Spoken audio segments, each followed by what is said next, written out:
Well, hello, everybody. Welcome to the 3 o'clock presentation for Summer Fish Trap. This is always one of the events I look most forward to during any Summer Fish Trap week.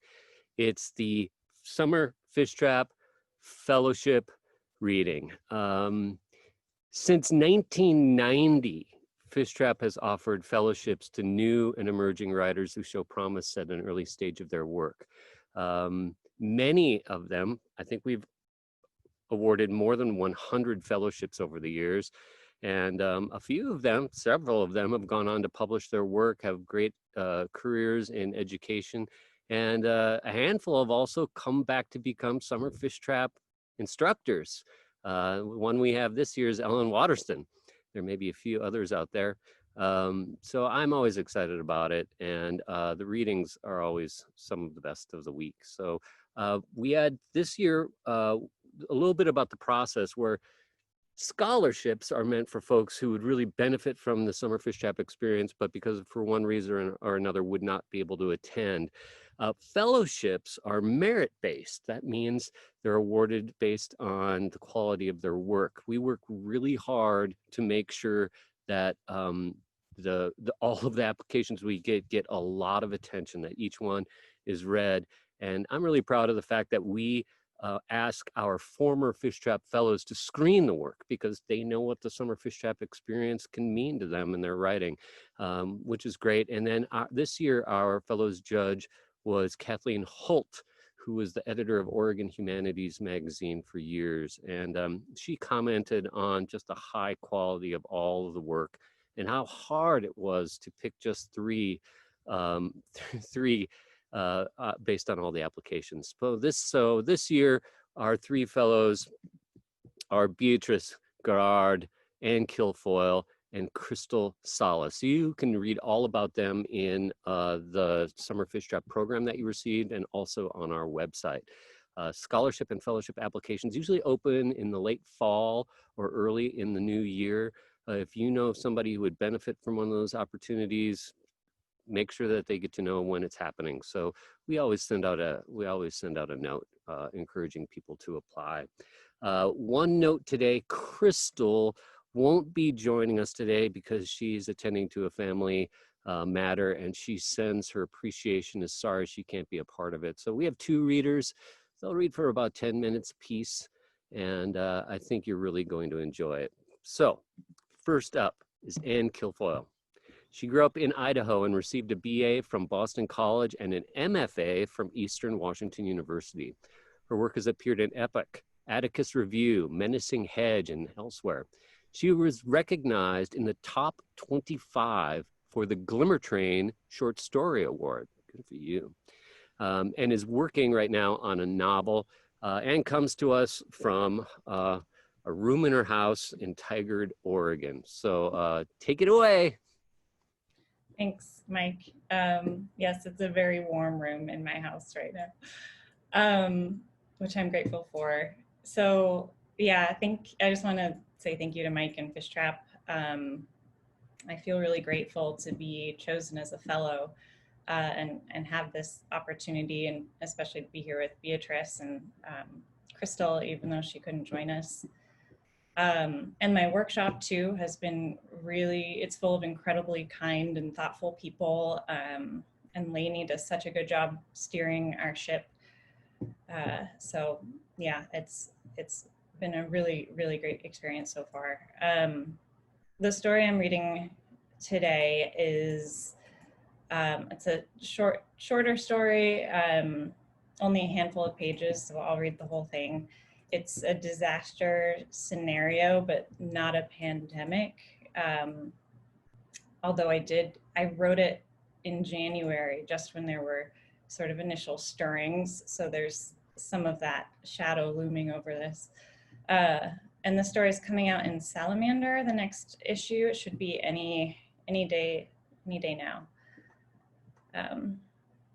So this is a story called Double Yoked. The emergency evacuation alert is followed by a serene 20 seconds in which I decide to remove the eggs from their ice bath. It's the simplest action available to me, and I know I can do it well. Of everything that comes after, all the urgent decisions and physical struggles, I'm less sure. On the kitchen slab, my phone is freaking out.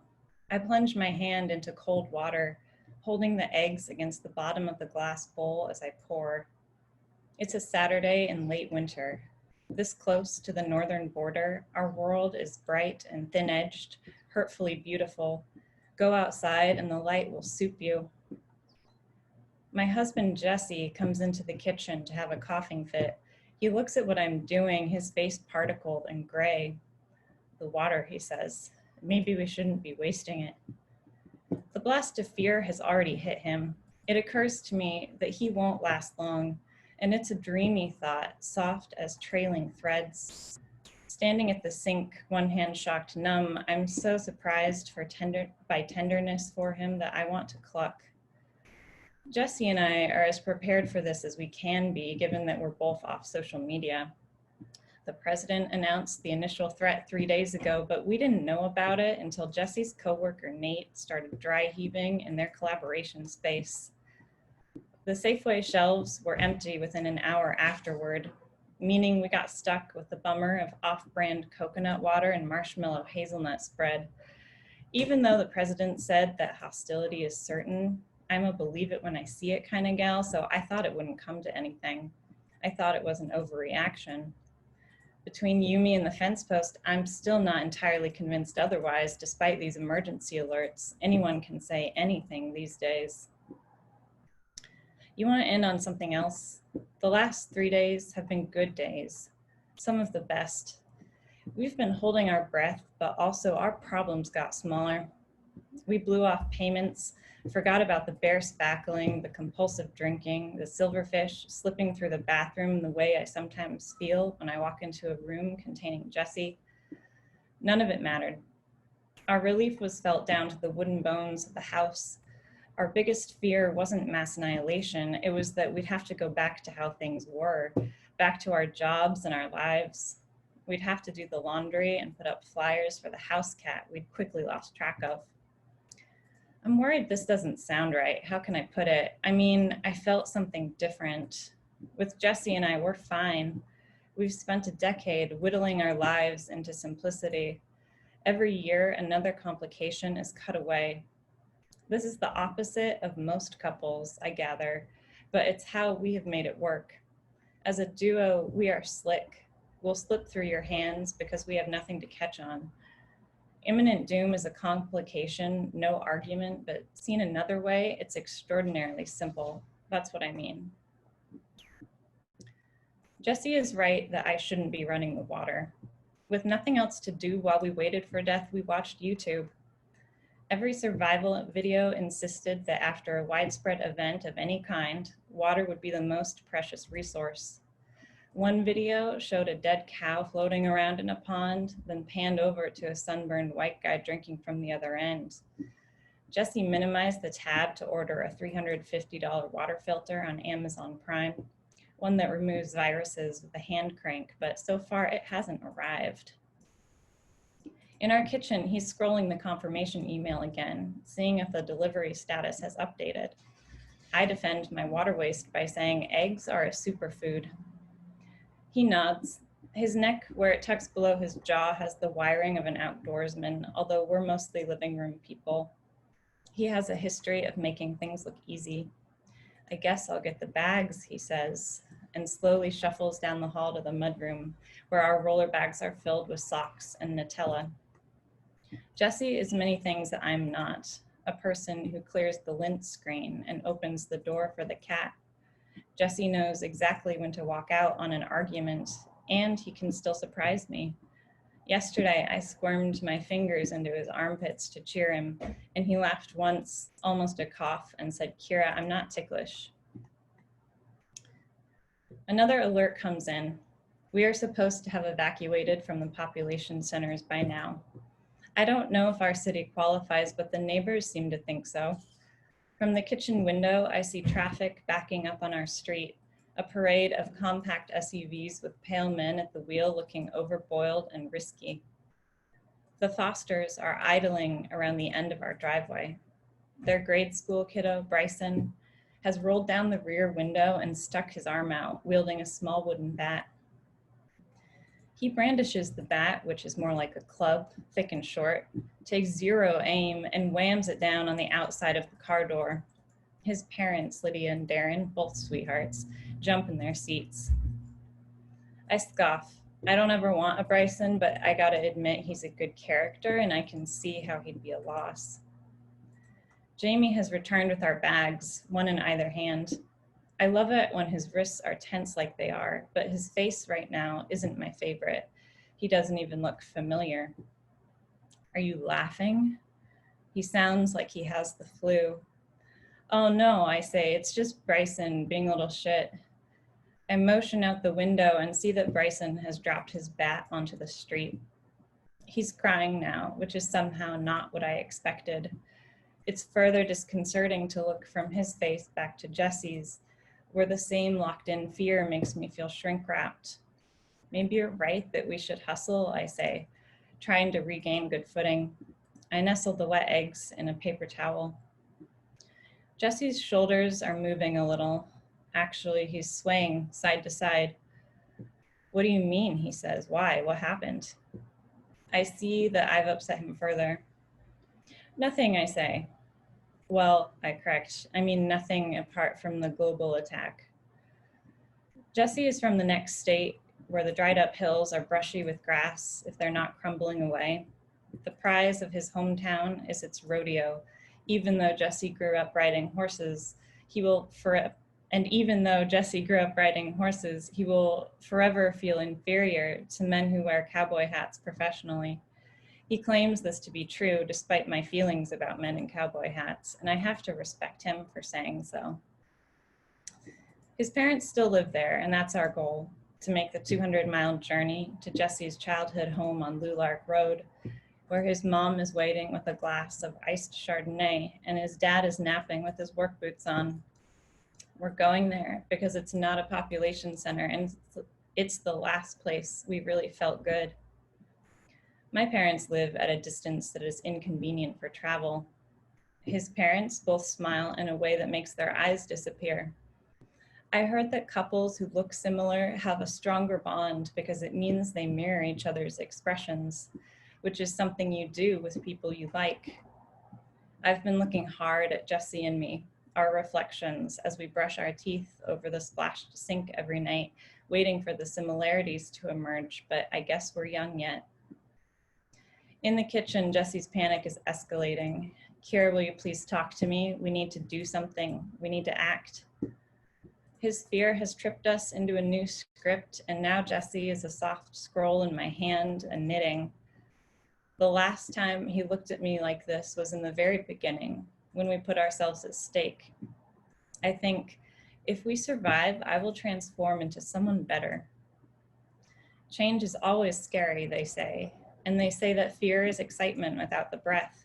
That's how I feel, breathless as the start of a movie. What we need to do is say goodbye to our lives here, but I try to relax my jaw. I say, fine, put on your heavy socks and find your shoes. Let's blow this joint. He huffs, but I know he's grateful because he holds my eye for a moment, for the first time in a while, a small moment in which it's just the two of us, nobody honking on the street, no shrieks from Bryson, no whistling air high above our heads, just us like we're proud of the work we've done here. Of course, it has occurred to me that where we're going on Lark Road has no trees, little water. We could have made better plans. We will need food, more than eggs, and water tablets, better shoes than my slip-ons, and probably weapons. We will need 1,000 items that we've not yet ordered on Amazon, but this send-off, the way that we are saying goodbye to our little home, doesn't bother me. What I feel is better than relief even, because it's an opportunity. This is an opportunity to get it right, and I'm watching us, and I know we're getting it right. The eggs in their half-soggy paper towel have stopped steaming. I set their nest on the countertop, and one rolls free. The egg rolls with a swift, hollow horn slide across the counter toward the drop. Jessie flinches. I jump as if sparked and hold out my hand for when it goes off the edge.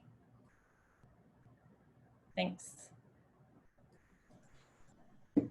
Thanks, Anne. That was wonderful. Appreciate it. Okay, our next and final Fellows Reader of 2020 is Beatricegarde.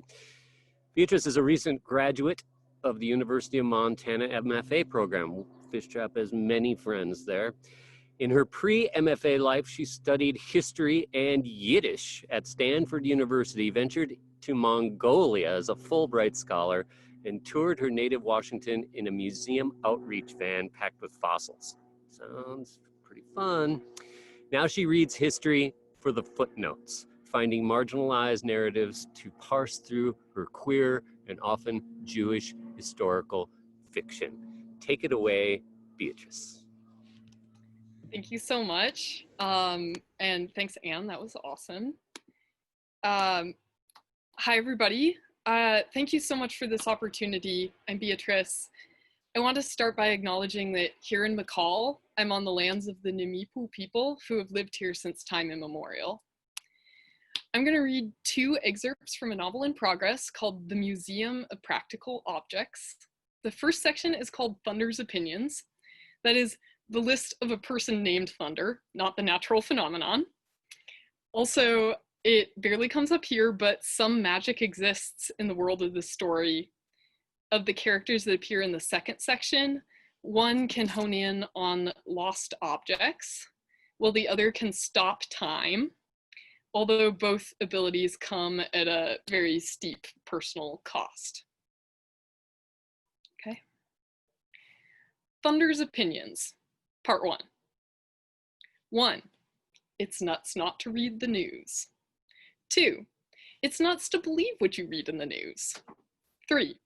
The government shutdown will never end. The national parks will never reopen. For bison and bears in Yellowstone, this may seriously improve quality of life. 4. White people ruined everything. But someday, an alien civilization will fuck us all, and there's equality in that. 5. The US could and would commit genocide again. A federal shutdown won't permit this, although it will make things messier. 6. The brown bears have, in certain secret locations, been exposed to massive amounts of radioactive waste. Now, hyper-intelligent mutant grizzlies roam the Rockies, avenging the demise of their white-furred northern cousins. They will come for you someday.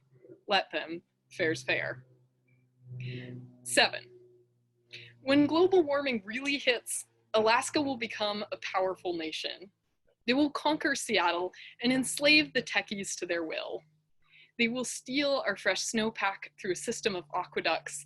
They will loot our breweries and whatever is left of our cold inlets and bays. This happened in the old days when the Haida came south to raid the Salish Sea. 8. History is a wheel, not a line. 9. We are all sitting in the rut, but some of us sit lower than others. Camas Fields. Gloria drove with the windows down, her plastic rosary clattering. Clouds scudded over the far horizon. The searing blue of the sky lingered even when Bug blinked. I always feel guilty about driving, admitted Bug. I used to, said Gloria. But until the corporate industrial oil guzzling juggernaut rockets off the rails, I've got bigger fish to fry. Bug looked out the window. The towns flashed by, eccentrically named, strung along that thread of asphalt like so many chunky beads. Tumwater, Grand Mound, Tanglewild Thompson.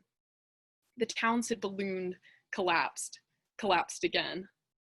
Now, women stocked their roadside stands with asparagus, green onion, and rhubarb, waiting for summer, when the berries would ripen and turn into cash. It was good to see so many trees, the neon green buds wagging on the tips of the pines. But if you slowed down, you saw the dead hangs, bored through by unseasonable beetles, their bark sloughing off in dry scales. You'd expect the ghosts here to be angry. All this beautiful country, all stolen ground. My grandmother got depressed about the dams, said Bug. The salmon. I used to hunt down news articles just to cheer her up. Stuff like how the sea otters came back to Monterey Bay. That's why I got involved with the pollinator project. Whatever happens, I thought, at least I'll have good stories to tell Marjoram on the phone. Do you think it was working? Said Gloria. Before the wildfire? We never got a good full growing season, but yeah, every 4 rows we planted a flowering crop and left nesting material for native bees in between. You didn't even need pesticides because the field attracted predators. Spiders, beetles, wasps. We barely had aphids. I should know, I counted them. Bug was conscious of rattling on. All the same, they couldn't stop. Our design came from the three sisters. We wanted to sew all these plants together, let them climb each other's backs. The best agricultural science is indigenous agricultural science. Tens of thousands of years of applied ecological knowledge. Of course it was working. That shit works. Bug turned to take in Gloria's reaction, nervous they'd said too much. They didn't want to sound like another settler scientist reinventing the wheel. Gloria was squinting. Her sunglasses hung on the tip of her nose. Is there anything left? Scorched to the ground, bees and all. Saying this, Bug braced to beat back the old sorrow. I wasn't very brave about it. Darling, if you start crying over what's been burnt and salted, you'll never fucking stop. She kept her eyes on the road and that ragged strip of mountain. I'm more callous, maybe, bigger picture. Until the revolution, I like to think of it this way. We live richly. And even if that's terrible because we're living beyond our means, why not have a little fun? Bug didn't know. They didn't endorse guilt. It was just a thing that happened. Look, the corporate dirtbags who screwed us over are not biking to work. They're sure as hell not atoning with cold showers. So why not go on a road trip? Well, there's still a road. If our ancestors could see us now, they'd mourn the old ways. But they'd also kill to trade places. On my mother's side, anyway. Yes? Said Bug. Gloria rolled her window down the rest of the way. It juddered open, the wind whipping through her bobbed hair. I honor you, grandmothers, she shouted, shaking her fist at the barbed wire fence flicking by. I find what is lost. Bugs stuck their head out the window like a dog. I eat what is delicious, they tried. I roar down open roads, yelled Gloria, and wash clothes with the machine and live like a fucking queen. The queers are coming, added Bug, catching on, to solve overpopulation. Breed while you still can. Gloria and Bug pulled their heads back in, laughing like, if they didn't laugh, they might cry. At Camas, they parked by the trailhead and walked the dirt track holding hands. A green lake glistened. Dangerous algae, no swimming allowed. Up the hill, a short loop circled through the Camas meadow. Bug had imagined the fields to be wild, just Gloria and Bug and the nodding heads of flowers. But of course, other people knew about the bloom. The slow current of day hikers hoisted their babies, guided their elderly relatives over the stones, hugged and took selfies and chattered in knots. They milled around in a great ring, looking at the Camas, which was hemmed in on all sides like some poor circus beast. Gloria had come to a halt. She gazed out at the blue blossoms, her eyes gone misty. They were cultivated, weren't they? Said Bug. In the old days? She nodded. This is the oldest garden in the West. A wind was shimmering through the stalks. Beneath the earth, the bulbs swelled with locked up sugars, still bitter as bars of soap. Bug wondered if Gloria saw the women with their baskets, digging and tending, the bulbs in their ovens, cooked long and slow. Reach out in just the right way and your fingertips might brush a veil and another. If time, that sheathed globe, could be stopped, why couldn't it be shucked? Shall we go back, said Bug, as if this were within their power, to peel the tourists and the trail and the interstate away? No, let's stay a little longer, see what happens next. Gloria was leaning her head against Bug's shoulder. Her hair was hot to the touch, charged by the glare of the afternoon sun. The murmur of hikers had fallen away. Looking out at the field, Bug saw the incandescent blue that bastard Lewis had once mistaken for water, or rather, for water mirroring back a reflection of the sky. Thank you. Thank you, Beatrice. Wonderful. And I hope I get to see you and Anne one day at Wallowa Lake. It's been great. I do want to just share one more thing before we go, folks. Summer Fish Trap scholarships and fellowships, you can learn about it more on our website. The amount of scholarships and fellowships that we can provide depends on foundation support and individual donations. So you or you know somebody who would like to contribute to Summer Fish Traps and Fish Traps scholarship and fellowship programs, we would really appreciate it. Or if you know somebody who would benefit from getting one. So thanks again. This was a great time. And thanks to all of you who attended. Our next event coming up in a half hour is Mosley Wada. And I encourage you to take that in. And thanks much. I appreciate it. Take care, everybody.